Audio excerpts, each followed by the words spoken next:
Bismillahirrahmanirrahim. Assalamualaikum warahmatullahi wabarakatuh. Perkenalkan, saya Adin Kurniadin dari kelas Manajemen 3D.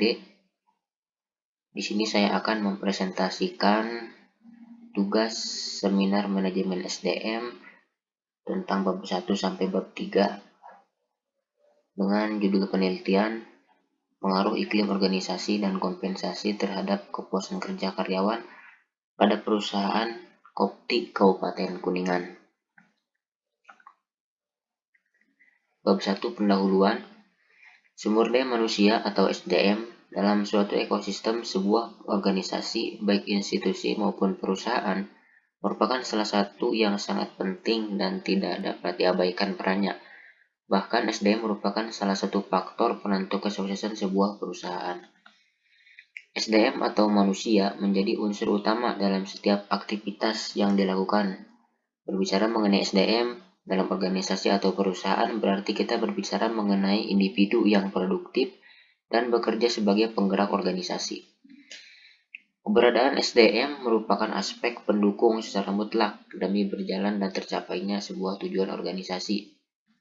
Beranjak dari pengertian tersebut, lebih dalam lagi bahwa SDM adalah orang yang bekerja sebagai motor penggerak pada suatu perusahaan dan berfungsi sebagai aset perusahaan yang diperhitungkan dan perlu dikembangkan lagi kemampuannya. Peralatan yang handal atau canggih tanpa peran aktif SDM tidak akan berarti apa-apa. Karena itu kita dapat mengenal istilah man behind the gun, sebuah ungkapan yang berarti fungsi the gun atau senjata ditentukan oleh man, manusia yang ada di belakangnya atau yang memegangnya.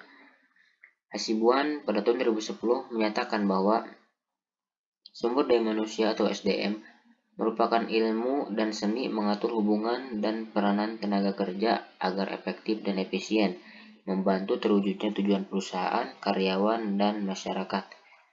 Sumber daya manusia memegang peran penting dalam setiap penyelenggaraan kegiatan perusahaan, meskipun peran dan fungsi dari tenaga kerja lebih banyak digantikan dengan teknologi yang semakin canggih, tetapi pada kenyataannya sampai saat ini tenaga kerja masih menjadi faktor yang penting sebagai pelaksana fungsi-fungsi manajemen.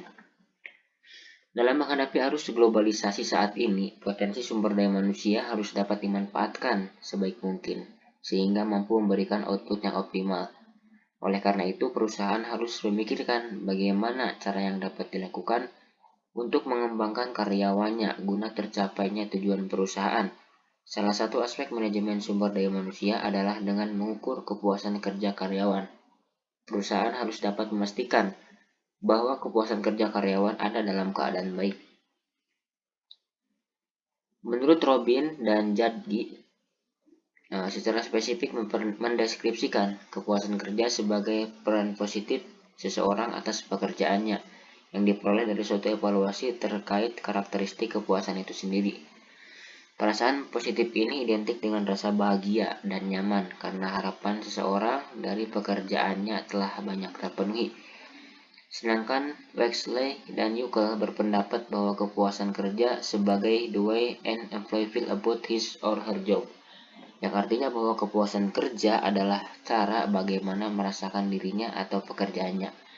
Dapat disimpulkan bahwa kepuasan kerja adalah perasaan yang menyokong atau tidak menyokong dalam diri pegawai yang berhubungan dengan pekerjaan maupun kondisi dirinya. Perasaan yang berhubungan dengan pekerjaan melibatkan aspek-aspek seperti upaya kesempatan, pengembangan karir, hubungan dengan pegawai lain, penempatan kerja, dan struktur organisasi. Sementara itu, perasaan yang berhubungan dengan dirinya antara lain berupa umur, kondisi kesehatan, kemampuan, dan pendidikan. Kepuasan kerja terkait dengan psikologi seorang karyawan. Karyawan yang bahagia dan puas di suatu pekerjaan selalu termotivasi untuk berkontribusi lebih banyak. Di sisi lain, karyawan yang tidak puas akan menjadi lesu, melakukan kesalahan, dan menjadi beban bagi perusahaan. Ketidakpuasan kerja mengacu pada perasaan tidak bahagia. Konsekuensi dari ketidakpuasan kerja karyawan dapat mengakibatkan hilangnya motivasi, kurangnya minat, produktivitas yang menurun, ketidakhadiran, bahkan tingkat turnover yang tinggi. Kopti Kabupaten Kuningan merupakan salah satu koperasi tahu tempe yang banyak digandrungi masyarakat, khususnya di Kabupaten Kuningan. Dalam kurun waktu 1 tahun pada tahun 2015, Koperasi Tahu Tempe Indonesia atau Kopti Kabupaten Kuningan menyerap 5.854 ton kedelai untuk kebutuhan produksi tahu tempe anggotanya di wilayah Kabupaten Kuningan. Hal ini merupakan suatu pencapaian yang patut diapresiasi. Pencapaian tersebut tidak dicapai begitu saja, melainkan di dalamnya terdapat kerjasama antar karyawan yang baik, di mana salah satunya disebabkan karena adanya faktor kepuasan kerja. Seorang dengan tingkat kepuasan kerja tinggi menunjukkan sikap positif terhadap pekerjaan itu. Robin 1996. Tetapi fenomena yang terjadi adalah melihat dari data absensi karyawan dari tahun 2019 sampai April 2022, penulis menemukan adanya pegawai yang kepuasan kerjanya masih diragukan.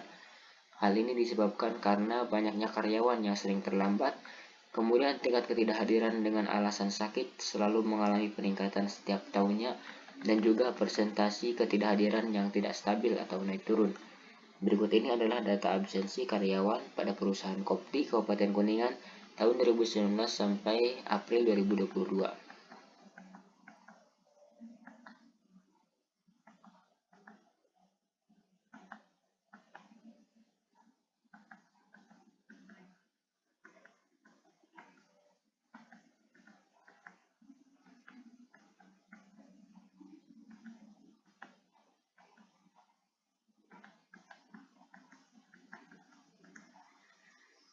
Dari tabel 1.1 dan grafik di atas dapat terlihat dengan jelas bahwa persentase ketidakhadiran karyawan dari tahun ke tahun tidak stabil. Dapat kita lihat persentase ketidakhadiran karyawan pada tahun 2019 ada pada angka 1,692%, merupakan persentase tertinggi. Kemudian pada tahun 2020 ada pada angka 1,195%, mengalami penurunan. Pada tahun 2021 ada pada angka 1,197%, mengalami sedikit kenaikan, dan pada tahun 2022 pada bulan April persentase ketidakhadiran ada pada angka 1,009%. Selain itu, persentase ketidakhadiran karyawan pada bulan Februari dan April 2019 dan bulan Juni 2021 mencapai lebih dari 3%. Menurut Mudiarta, bahwa tingkat absensi 3% atau lebih hingga mencapai 10% maka dianggap tinggi dan bisa mengganggu keseimbangan perusahaan. Tingkat persentase ketidakhadiran dengan keterangan alfa juga mengalami naik turun. Pada tahun 2019 ada pada angka 0,623, merupakan persentase tertinggi. Pada tahun 2020 ada pada angka 0,009, mengalami penurunan yang cukup bagus. Kemudian pada tahun 2021 sampai April 2022 mengalami kenaikan dengan persentase 0,044% dan 0,058%. Kemudian apabila kita amati jumlah absensi ketidakhadiran karyawan karena sakit, pada tahun ke tahun terus mengalami peningkatan. Puncaknya ada pada tahun 2021 dengan persentase 0,816%. Berdasarkan pengamatan penulis, fenomena-fenomena tersebut menunjukkan bahwa adanya sebuah indikasi terkait terjadi permasalahan pada tingkat kepuasan kerja yang menurun. Kepuasan kerja yang dirasakan penting karena jika karyawan tidak mendapatkan kepuasan kerja dapat mengganggu kinerja dan stabilitas organisasi atau perusahaan. Untuk meningkatkan kepuasan kerja dalam rangka mengoptimalkan sumber daya manusia dalam organisasi atau perusahaan perlu memperhatikan faktor-faktor kepuasan kerja, di antaranya faktor kondisi kerja. Keberhasilan perusahaan atau organisasi dalam mencapai tujuannya tidak lepas dari berbagai hal terkait kondisi kerja. Salah satu di antaranya adalah peran dari iklim organisasi. Menurut Kusnan dalam Darujat menyatakan bahwa iklim organisasi sebagai sesuatu yang dapat diukur pada lingkungan kerja, baik secara langsung maupun tidak langsung, berpengaruh pada karyawan dan pekerjaannya di mana tempat mereka bekerja. Sedangkan menurut Tolson dan Smith, iklim organisasi merupakan sesuatu yang dapat diukur pada lingkungan kerja, baik secara langsung maupun tidak langsung, berpengaruh pada karyawan dan pekerjaannya di mana tempat mereka bekerja, dengan asumsi akan berpengaruh pada motivasi dan perilaku karyawan. Berdasarkan hasil penelitian yang dilakukan oleh Budi Prabowo pada tahun 2019 menyatakan bahwa iklim organisasi berpengaruh signifikan secara parsial dan simultan pada kepuasan kerja pegawai PT Bank Tabungan Negara atau BTN cabang Ciputat. Sedangkan hasil yang berbeda didapat dari penelitian yang dilakukan oleh Eti Susanti pada tahun 2012 menyatakan bahwa iklim organisasi tidak memiliki pengaruh secara signifikan terhadap kepuasan kerja pada karyawan Universitas Terbuka Indonesia, di mana dilihat dari nilai koefisien parameternya cukup rendah, yaitu sebesar 0,0024. Faktor lain yang sangat berpengaruh terhadap kepuasan kerja karyawan adalah kompensasi. Kompensasi merupakan salah satu alat yang mendorong seseorang untuk bekerja dan mempunyai pengaruh dalam kepuasan kerja karyawan. Kompensasi juga merupakan salah satu faktor dalam suksesnya sebuah organisasi, sebab dengan pemberian kompensasi yang layak memberikan dampak yang positif bagi karyawan, sehingga pencapaian tujuan organisasi menjadi lebih mudah. Menurut Pejal Ripai menjelaskan bahwa kompensasi adalah sesuatu yang karyawan dapatkan sebagai pengganti kontribusi jasa mereka pada perusahaan. Sedangkan menurut Yani, kompensasi adalah bentuk pembayaran dalam bentuk manfaat dan insentif untuk memotivasi karyawan agar produktivitas kerja semakin meningkat.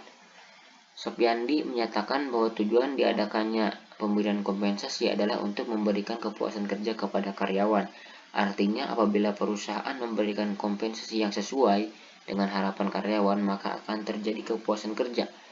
Melalui kepuasan kerja yang dirasakan para karyawan, maka karyawan akan memberikan prestasi yang terbaik.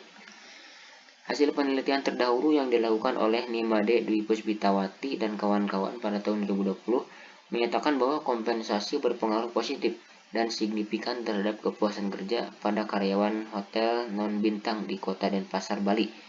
Sedangkan hasil lain didapat dari penelitian yang dilakukan oleh Saputra AA pada tahun 2021 menyatakan bahwa kompensasi berpengaruh negatif dan tidak signifikan terhadap kepuasan kerja pada karyawan PT Modern Panel Indonesia. Berdasarkan fenomena dan research gap menjadikan adanya sebuah rasa keingintahuan penulis terkait seberapa pentingkah iklim organisasi dan kompensasi terhadap kepuasan kerja karyawan. Namun selain itu, jika berkenaan dengan kepuasan kerja, ada banyak variabel yang juga mempengaruhi tingkat kepuasan kerja. Di antaranya kesempatan untuk maju, keamanan kerja, faktor intrinsik, aspek sosial, komunikasi, dan lain-lain. Namun menimbang fenomena yang terjadi dan juga betapa pentingnya pengaruh iklim organisasi dan kompensasi terhadap kepuasan kerja karyawan, maka hal ini mengerucutkan penulis untuk melakukan sebuah penelitian yang berjudul Pengaruh Iklim Organisasi dan Kompensasi terhadap Kepuasan Kerja Karyawan pada Perusahaan Kopti Kabupaten Kuningan. Rumusan masalah. Yang pertama, apakah iklim organisasi yang ada di perusahaan dan kompensasi yang diterima karyawan mempengaruhi kepuasan kerja karyawan perusahaan Kopti Kabupaten Kuningan? Kemudian yang kedua, apakah iklim organisasi berpengaruh terhadap kepuasan kerja karyawan perusahaan Kopti Kabupaten Kuningan? Dan yang ketiga, apakah kompensasi berpengaruh terhadap kepuasan kerja karyawan Kopti Kabupaten Kuningan? Tujuan penelitian ini berdasarkan latar belakang masalah, maka tujuan dari penelitian adalah untuk menggambarkan dan membuktikan secara empirik bagaimana iklim organisasi dan kompensasi dikelola untuk menghasilkan kepuasan kerja karyawan yang berkesinambungan. Manfaat penelitian. Hasil penelitian ini diharapkan dapat memberikan manfaat yang bersifat teoritis dan praktis. Manfaat teoritis yaitu penelitian ini diharapkan dapat memberikan data empirik terbaru yang dapat memperkaya teori-teori tentang kepuasan kerja karyawan yang dihubungkan dengan pengelolaan iklim organisasi dan kompensasi. Adapun manfaat praktis, yaitu hasil penelitian ini diharapkan dapat memberikan masukan kepada pihak manajemen atau pimpinan perusahaan dalam menciptakan kepuasan kerja karyawan. Kemudian hasil penelitian ini juga diharapkan berguna bagi peneliti lain yang konsen terhadap penelitian tentang kepuasan kerja. Sebagai rujukan untuk untuk penelitian-penelitian selanjutnya dengan meneliti variabel lain. Kemudian bab 2, landasan teori, kerangka pemikiran dan hipotesis. Landasan teori. Yang pertama, manajemen. Pengertian manajemen itu manajemen berasal dari kata dalam bahasa Inggris to manage yang artinya mengatur. Ada juga istilah dalam bahasa Prancis kuno manajemen yang memiliki arti seni melaksanakan dan mengatur. Dikenal sebagai bapak ilmu manajemen, George Ertari dalam bukunya Principle of Management menyebutkan bahwa pengertian manajemen adalah sebuah proses yang terdiri dari perencanaan, pengorganisasian, penggerakan, dan pengawasan untuk mencapai tujuan yang telah ditetapkan. Sedangkan menurut Profesor Liang Li adalah ilmu dan seni untuk merencanakan, mengorganisasikan, mengarahkan, mengkoordinasi, serta mengawasi manusia dengan bantuan alat-alat sehingga dapat mencapai tujuan. Stephen P. Robin dalam bukunya yang berjudul Fundamental of Management menyatakan bahwa manajemen adalah sebuah proses untuk menyelesaikan pekerjaan secara efektif dan efisien dengan dan melalui orang lain. Berdasarkan pendapat para ahli di atas, penulis menyimpulkan bahwa manajemen adalah proses mengatur, merencanakan, mengorganisasi, serta mengawasi suatu pekerjaan secara efektif dan efisien guna tercapainya suatu tujuan yang telah ditetapkan. Fungsi manajemen. Menurut George Erteri, terdapat 4 fungsi manajemen. Yang pertama yaitu planning, perencanaan. Yang kedua organizing, pengorganisasian. Yang ketiga actualing atau pelaksanaan. Yang keempat controlling, pengendalian. Adapun unsur manajemen, menurut Robin dan Coulter dalam bukunya Management 13 Edition ada 6. Yang pertama yaitu man, manusia. Kemudian money, uang. Yang ketiga material, materi. Yang keempat machine atau mesin-mesin. Yang kelima method, tata kerja. Yang keenam market, pasar. Kemudian sumber daya manusia. Pengertian sumber daya manusia. Secara umum kita mengenal sumber daya manusia berbagai penggerak setiap kegiatan organisasi. Namun para ahli memiliki berbagai pendapat tentang sumber daya manusia. Dikutip dari Gawel, Straub and Adner menyatakan manusia merupakan sumber daya yang paling penting dari sebuah organisasi. Manusia memberikan bakat, keahlian, pengetahuan, dan pengalaman untuk mencapai tujuan-tujuan organisasi. Dari sekian banyak pengertian yang dikemukakan oleh para ahli, secara garis besar, sumber daya manusia dapat diartikan sebagai individu yang bekerja pada suatu organisasi sebagai aset yang harus dijaga, dilatih, dan dikembangkan, karena mereka adalah penggerak organisasi. Faktor sumber daya manusia ada 2. Yang pertama yaitu pendidikan. Pendidikan yang baik dapat menghasilkan SDM yang baik. Kemudian yang kedua yaitu faktor lingkungan. Lingkungan sangat berpengaruh di dalam membentuk karakteristik manusia. Kemudian manajemen sumber daya manusia. Manajemen sumber daya manusia disingkat MSDM adalah suatu ilmu atau cara bagaimana mengatur hubungan dan peranan sumber daya tenaga kerja yang dimiliki oleh individu secara efisien dan efektif serta dapat digunakan secara maksimal sehingga tercapai tujuan bersama perusahaan, karyawan, dan masyarakat menjadi maksimal. Penjelasan menunjukkan bahwa manajemen sumber daya manusia meliputi kemampuan dan potensi yang dimiliki pimpinan dan karyawan dalam sebuah perusahaan. Karyawan tidak boleh diperlakukan sebagai mesin dan perlu disadari bahwa karyawan adalah potensi dan bakat yang terus dapat dikembangkan untuk kepentingan perusahaan. Setelah dikembangkan, maka pimpinan perlu menciptakan suasana yang kondusif untuk dapat mengaplikasikan kemampuan dalam perusahaan.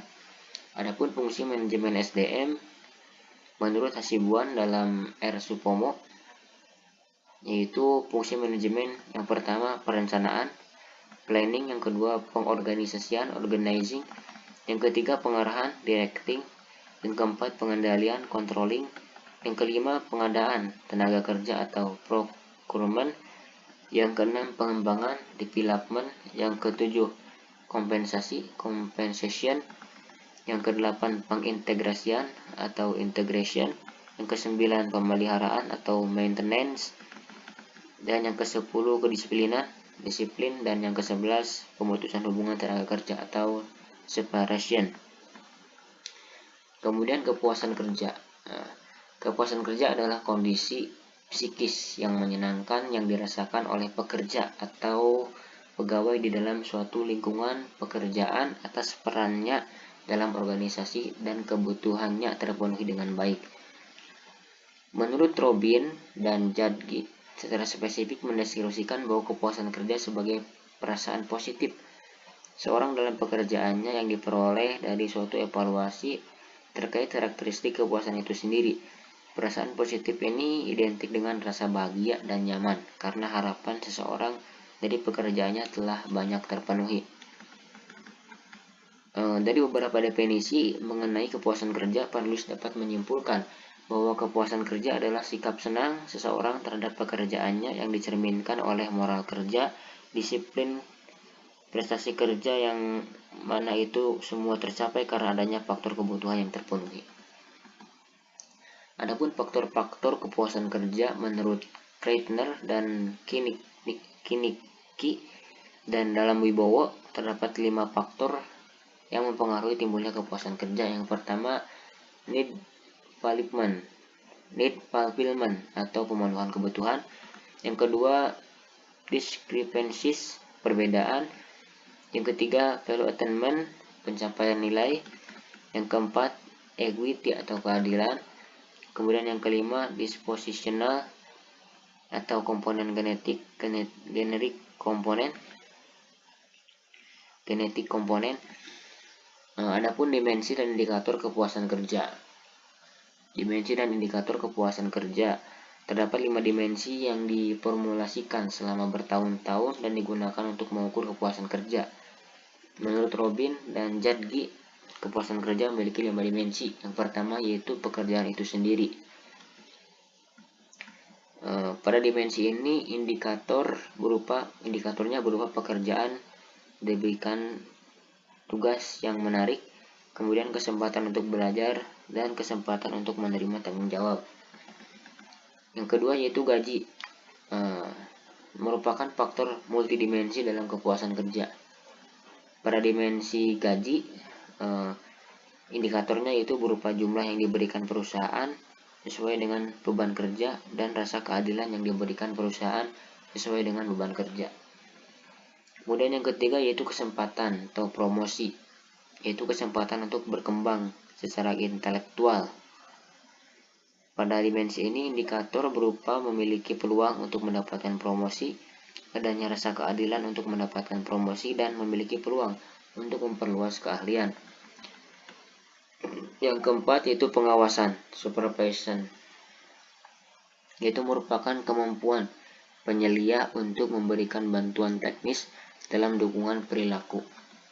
Pada dimensi ini indikatornya berupa atasan mampu memberikan keadilan dalam penugasan manajerial, atasan mampu memberikan penugasan manajerial berdasarkan kompetensi, dan atasan mampu memberikan keadilan dalam mengambil keputusan terkait pekerjaannya. Yang kelima yaitu rekan kerja atau worker. Rekan kerja yang kooperatif merupakan sumber kepuasan kerja yang paling sederhana. Pada dimensi ini indikatornya adalah berupa rekan kerja yang kompeten dan menyenangkan. Kemudian iklim organisasi. Pengertian iklim organisasi dari pendapat para ahli dapat disimpulkan bahwa iklim organisasi merupakan keadaan atau kondisi di lingkungan organisasi yang mempengaruhi sikap dan perilaku kerja dalam bekerja seperti kinerja, tingkat produktivitas, dan kepuasan kerja. Adapun faktor yang mempengaruhi iklim organisasi, yang pertama penempatan personalia, yang kedua pembinaan hubungan komunikasi, yang ketiga pendinasan atau penyelesaian konflik, yang keempat pengumpulan dan pemanfaatan informasi, yang kelima kondisi lingkungan. Adapun dimensi dan indikator iklim organisasi menurut Kusnan dalam Darajat, yaitu yang pertama tanggung jawab. Karyawan mempersepsikan dirinya sebagai seorang pemimpin dalam melakukan pekerjaannya sendiri. Nah, indikator dari tanggung jawab yaitu pelaksanaan tugas, pencapaian hasil. Kemudian yang kedua, identitas individu.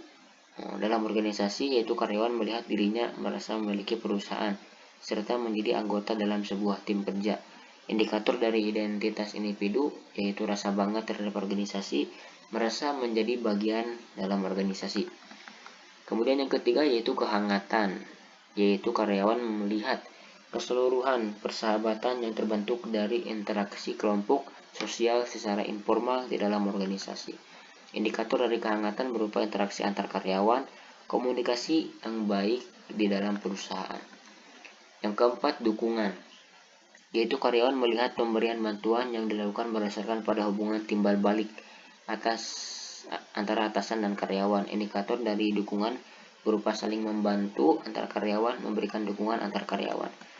Kemudian konflik yaitu karyawan melihat sebuah konflik terjadi karena perbedaan pendapat masing-masing. Indikator dari konflik berupa penyelesaian perbedaan pendapat antar karyawan, suasana persaingan antar karyawan. Kemudian kompensasi. Pengertian kompensasi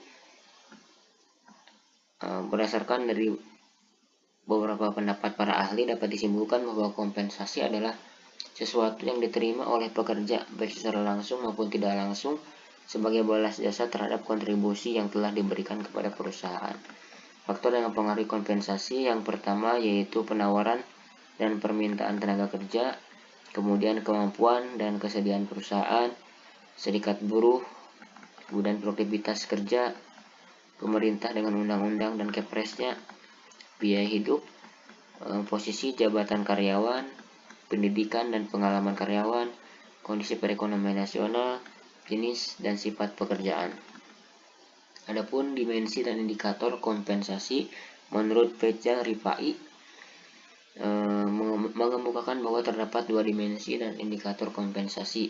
Yang pertama, kompensasi finansial langsung yang terdiri dari gaji. Nah, gaji adalah balas jasa dalam bentuk uang yang diterima karyawan sebagai konsekuensi dari kedudukannya sebagai seorang karyawan yang memberikan sumbangan tenaga dan pikiran dalam mencapai tujuan perusahaan.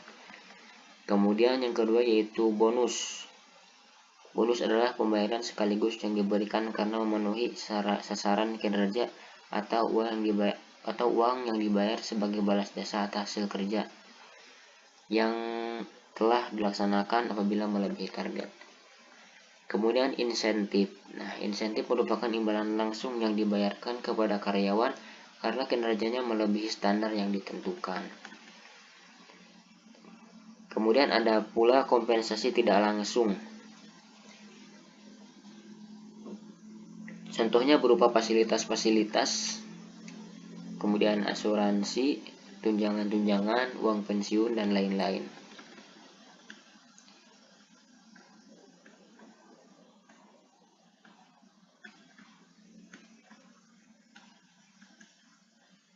Nah, berikut ini adalah tabel penelitian terdahulu.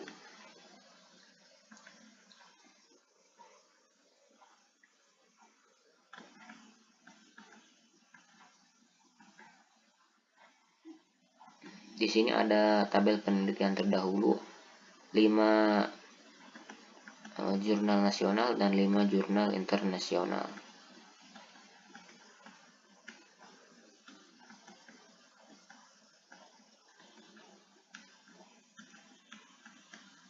Masuk dalam kerangka pemikiran.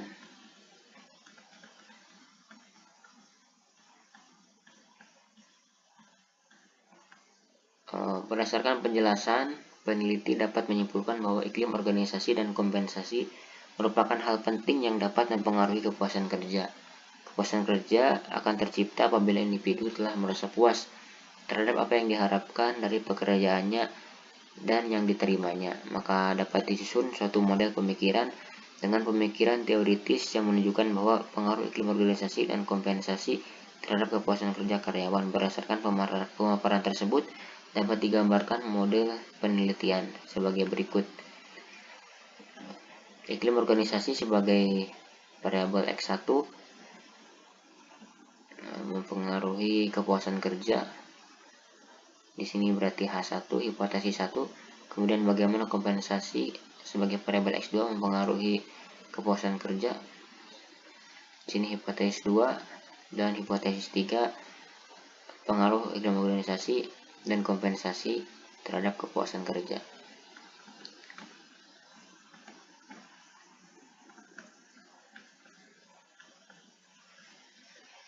Kemudian bab 3, metodologi penelitian.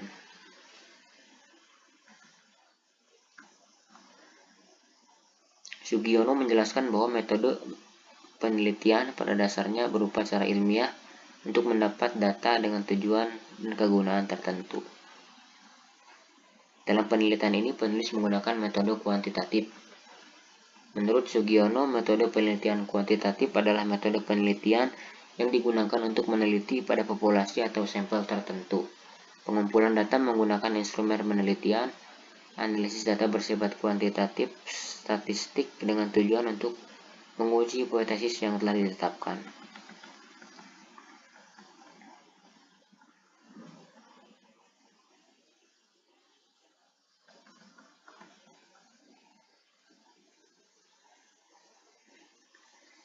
Penelitian ini berusaha mengumpulkan data tentang keadaan yang terjadi sekarang. Oleh karena itu, jenis penelitian yang digunakan penulis adalah jenis penelitian deskriptif.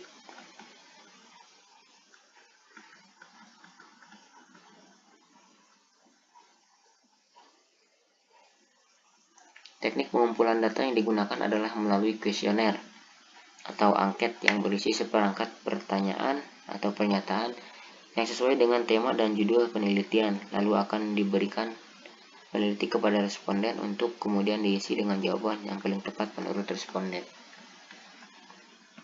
Kemudian operasional variabel. Dalam penelitian ini ada dua variabel yang akan diteliti. Yang pertama yaitu variabel X, variabel bebas atau independen.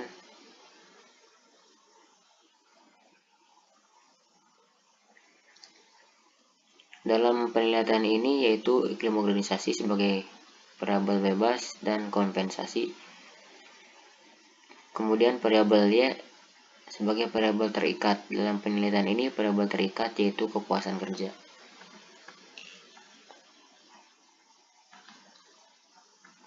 Nah, ini tabel operasional variabel di mana ada nomor iklim kemudian variabel, definisi variabel, dimensi indikator dan skala pengukuran.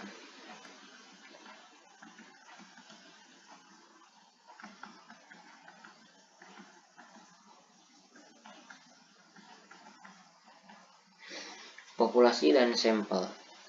Populasi dalam penelitian merupakan wilayah yang ingin diteliti oleh peneliti. Pendapat tersebut merupakan salah satu acuan bagi penulis untuk menentukan populasi, yaitu populasi adalah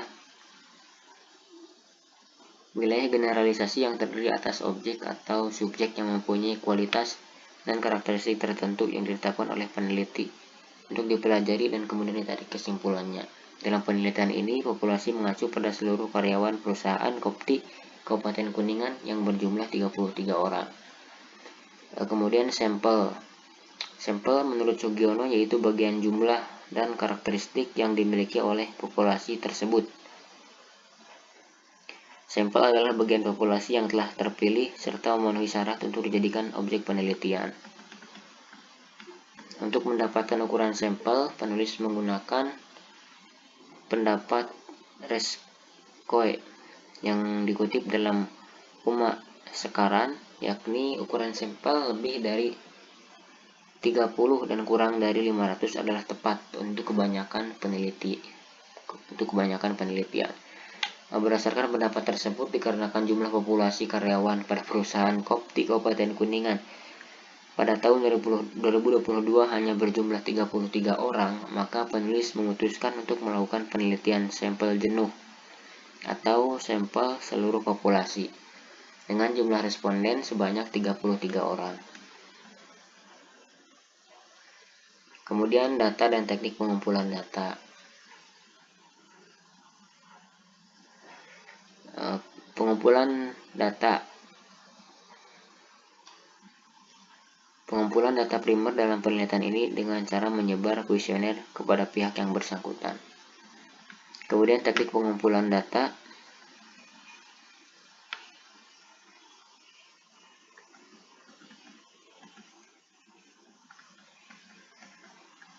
Dalam penelitian ini kuesioner dibuat dengan menggunakan skala interval. Skala interval yang digunakan penelitian ini adalah bipolar adjective yang merupakan penyempurnaan dari semantic scale dengan harapan agar responden yang dihasilkan dapat merupakan intervalli scaled data. Skala yang digunakan pada rentang 1 sampai 10 dengan mengembangkan pernyataan dari jawaban setuju dan tidak setuju. Nah, berikut gambar pemberian skor atau nilai pada pernyataan kuesioner. Yang pertama, 1 menunjukkan sangat tidak setuju, dan kemudian 10 menunjukkan sangat setuju. Angka 1 menunjukkan bahwa responden sangat tidak setuju dengan pernyataan yang diberikan, sedangkan angka 10 menunjukkan bahwa responden sangat mendukung atas pertanyaan atau pernyataan yang diberikan. Kemudian uji instrumen.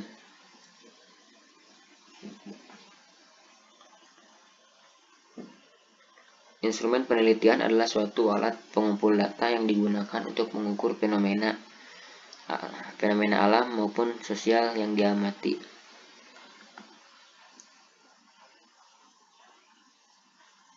Dengan demikian, penggunaan instrumen penelitian dimaksudkan agar memperoleh gambaran yang jelas guna memecahkan masalah yang sedang diteliti sehingga mempermudah untuk menganalisis dan menarik kesimpulan mengenai permasalahan yang dihadapi. Kemudian uji validitas. Dalam penelitian digunakan untuk menguji kevalidan kuesioner yang akan digunakan sebagai instrumen penelitian. Dengan kata lain, sebuah item memiliki validitas yang tinggi jika skor pada item mempunyai kesejajaran korelasi dengan skor total. Alat untuk mengukur validitas adalah person-product moment correlation.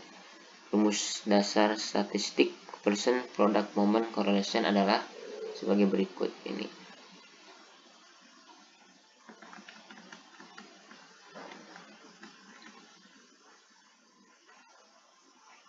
Pada penelitian ini juga validitas juga dilakukan dengan bantuan SPSS 2.3. Kriteria penilaian uji validitas menggunakan program IBM SPSS statistik, di mana sig lebih kecil dari 0,05 berarti item pernyataan tersebut dinyatakan valid, sedangkan sig lebih besar dari 0,05 berarti item pernyataan tersebut dinyatakan tidak valid.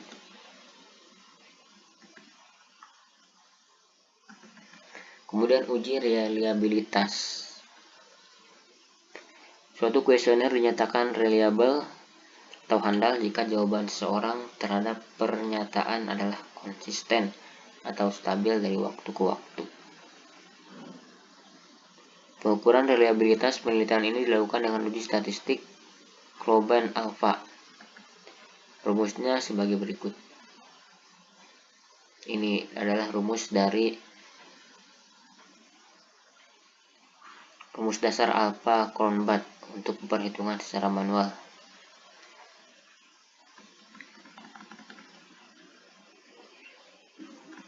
Kemudian metode analisis data. Analisis data adalah statistik yang digunakan untuk menganalisa data dengan cara mendeskripsikan atau menggambarkan data yang telah terkumpul sebagaimana adanya tanpa bermaksud membuat kesimpulan yang berlaku untuk umum atau generalisasi. Analisis deskriptif yaitu teknik yang bertujuan menggambarkan mengenai situasi yang ada dalam penelitian ini bermaksud untuk mengetahui bagaimana gambaran tentang iklim organisasi sebagai variabel X1, kompensasi sebagai variabel X2, dan kepuasan kerja sebagai variabel Y dihitung dengan menggunakan teknik persentase.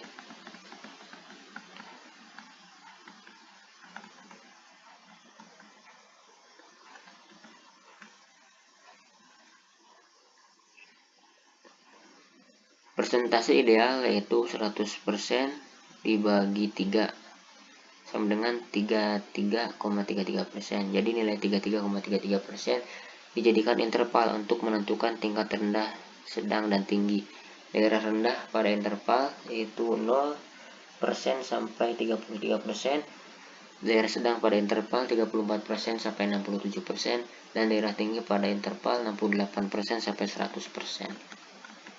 Kemudian uji klasik, uji normalitas bertujuan untuk mengetahui apakah model regresi variabel terikat dan variabel bebas memiliki distribusi yang normal atau tidak.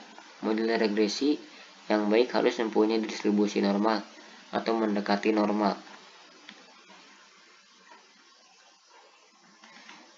Kemudian uji multikolinearitas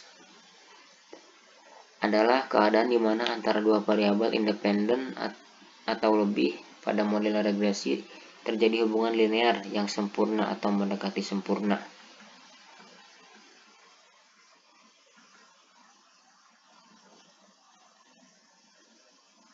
Multikolinearitas merupakan hubungan linear yang sempurna antara beberapa atau semua variabel bebas. Pengujian multikolinearitas bertujuan untuk mengetahui apakah dalam model regresi ditemukan adanya korelasi antar variabel bebas. Dalam model regresi yang baik seharusnya tidak terjadi korelasi di antara variabel bebas menurut Ghazali. Kemudian uji heterokedastisitas digunakan untuk mengetahui apakah dalam sebuah model regresi terjadi ketidaksamaan varian dari residual atau pengamatan ke pengamatan lain. Jika varian dari residual suatu pengamatan ke pengamatan lain tetap disebut homoskedastisitas, sedangkan untuk varian yang berbeda disebut heteroskedastisitas. Model regresi yang baik adalah terjadi homoskedastisitas dalam model, atau dengan kata lain tidak terjadi heteroskedastisitas. Kemudian uji autokorelasi bertujuan untuk menguji apakah dalam suatu model regresi linear pada korelasi antara kesalahan pada periode T dengan periode T min 1. Jika terjadi korelasi, maka dinamakan ada problem autokorelasi.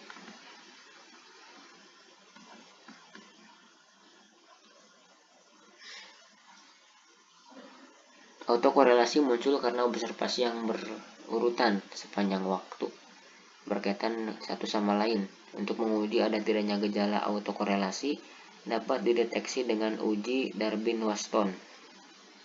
Pengambilan keputusan ada tidaknya autokorelasi adalah yang pertama, angka D W di bawah min 2 berarti autokorelasi positif.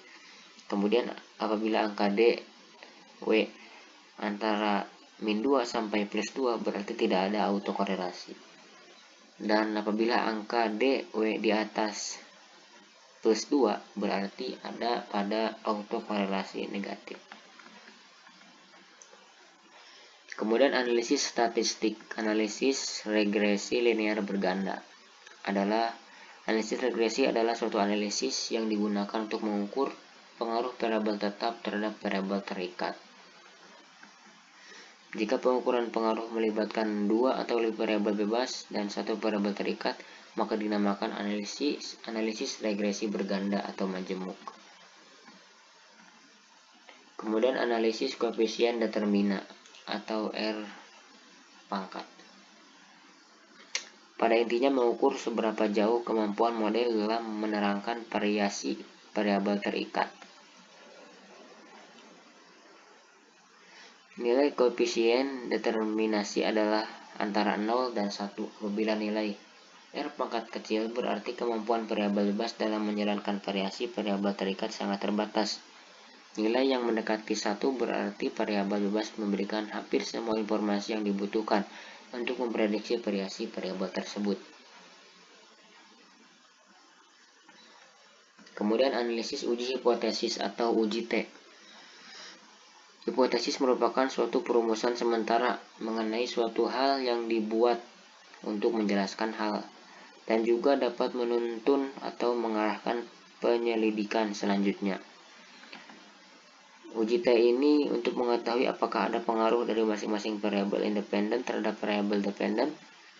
Digunakan uji T menurut Sugiono dengan rumus sebagai berikut.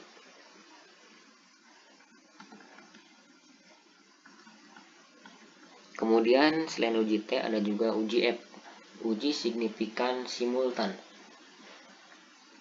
Uji F bertujuan untuk menunjukkan apakah semua variabel independen yang dimasukkan ke dalam model secara simultan atau bersama-sama mempunyai pengaruh terhadap variabel dependen. Dalam penelitian ini berarti bertujuan untuk menunjukkan apakah variabel iklim organisasi dan kompensasi berpengaruh terhadap variabel kepuasan kerja. Yang pertama, membuat hipotesis untuk kasus pengujian F-test, yaitu H0 perbanding B1 sama dengan B2 sama dengan 0, artinya tidak ada pengaruh signifikan dari variabel independen secara simultan terhadap variabel dependen. Kemudian H0 berbanding antara B1 sampai B2 lebih besar daripada 0, maka artinya ada pengaruh yang signifikan dari variabel independen secara simultan terhadap variabel dependen. Menentukan F-tabel dan F-hitung dengan tingkat kepercayaan sebesar 95% atau taraf signifikansi sebesar 5%. Jika F-hitung lebih besar daripada F-tabel, maka H0 ditolak. Berarti masing-masing variabel bebas secara bersama-sama mempunyai pengaruh yang signifikan terhadap variabel terikat. Jika F-hitung lebih kecil daripada F-tabel, maka H0 diterima. Berarti masing-masing variabel bebas secara bersama-sama tidak mempunyai pengaruh yang signifikan terhadap variabel terikat.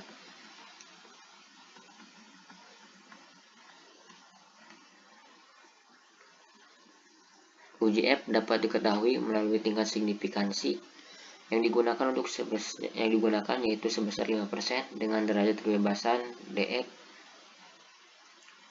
sama dengan dalam kurung n dikurangi k dikurangi l, di mana n adalah jumlah observasi dan k adalah jumlah variabel. Uji ini dilakukan dengan membandingkan F-hitung dengan F-tabel dengan ketentuan H0 diterima jika F-hitung lebih kecil daripada F-tabel. Kemudian H1 diterima jika F-hitung lebih besar daripada F-tabel.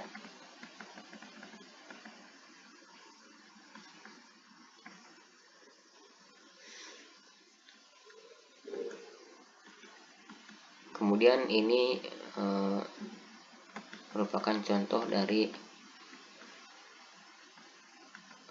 kuesioner yang akan dilakukan, yang akan disebar ke responden.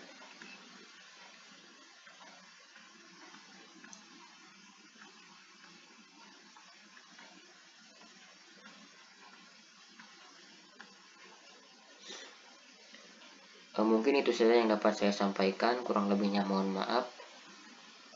Ditutup wabillahi taufiq wal hidayah. Wassalamualaikum warahmatullahi wabarakatuh.